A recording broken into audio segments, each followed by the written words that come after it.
Kapatid, nagpapagamit ka rin ba ng iyong bank account? Nako, mag-ingat-ingat po kayo. Baka akala nyo, sa simpleng paggamit lang ng inyong bank account, pwede kayong makulong na mahabang panahon. At kung bakit? Hi there, this is Chinkitan, your pambansang wealth coach. Minsan sa sobrang matulungin mo, sobrang mabait ka, ikaw pa napapahamak. Kung ayon yung mangyari to at gusto nyo maiwasan nyo, ay nako, alamin nyo na po ay itong bagong modus operandi na tinatawag na money muling activities. Paano ba ito nangyayari? Anong legal na pananagutan at paano natin maiwasan? Una, ano ba yung money muling activities? Ito po ay katulad ng mga drug mules. Di ba yung parang pinapagamit sila dati, di ba yung parang pinapadalang ka ng drugs.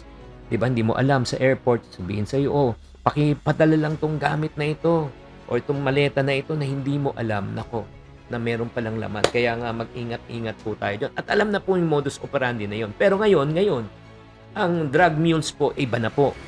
Pera na po ang nililipat na gamit sa pamamagitan ng iyong personal na bank account. Kailangan natin maintindihan kasi pag na-open tayo ng bank account, kailangan po ng tinatawag na proof of existence. ID, pirma mo, pangalan mo, lahat ng details mo nandun. So, legal na entity, ikaw ang legal.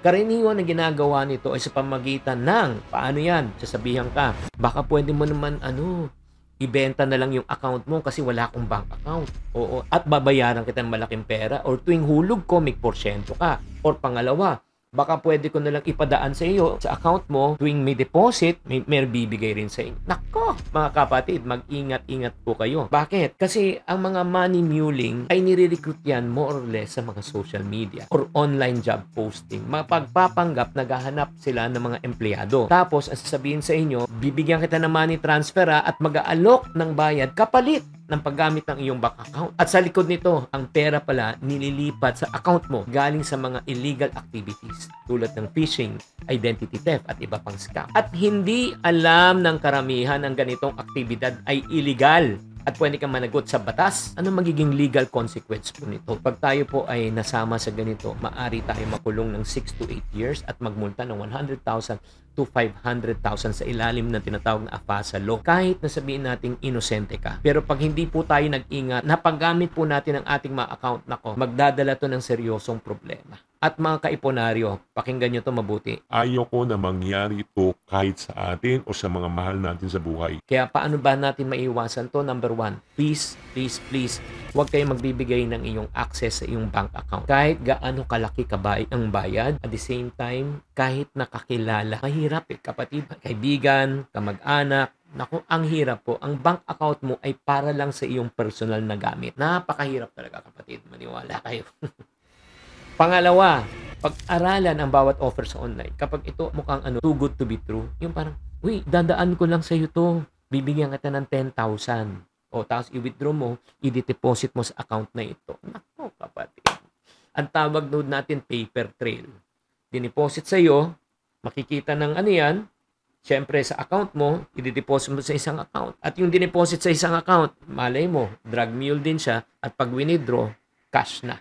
Diba? Pag-aralan nyo. Pangatlo, protektahan nyo yung sarili nyong impormasyon. Huwag kayong mag-share ng personal financial details sa hindi mo talagang pwedeng pagkatiwalaan. Pang-apat, mag-ingat po sa mga tinatawag na fake job offers. Laging i-verify employer bago sumali po sa mga online opportunity.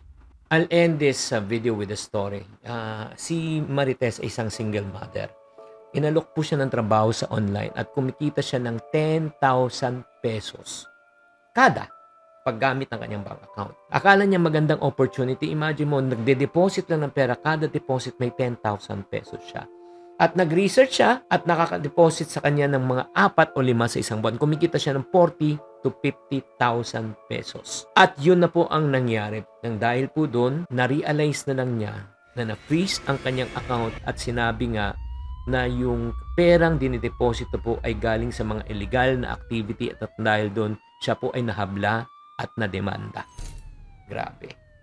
Kaawa-awa naman ng isang single mother. That's the reason why, ladies and gentlemen, kaya nga ako'y makikiusap po sa inyo. Mag-ingat po kayo sa mga sobrang gandang offer na mukhang hindi talaga kapani-paniwala. Protektahan po natin ang ating bank account. Huwag tayong bibigyan impormasyon. Pag may duda, nako, wag na. Kaya ang pag-iwas po sa money-muling activities ay hindi lang tungkol sa pananagutan sa ating gobyerno, pero kailangan proteksyonan po natin ang ating sarili. Bakit? Marami na pong nananamantala po ngayon. Kaya kailangan mag-ingat, mapanuri, at the same time maging matalino. At kapag natutunan mo tungkol to sa money-muling activities at alam mong mahalaga tong impormasyon na I just shared with you, please share this video sa marami para mas marami pang ma-aware. Again, ignorance of the law is not an excuse. Tandaan, tamang karunungan, tamang disiplina po ang susi sa pagyaman.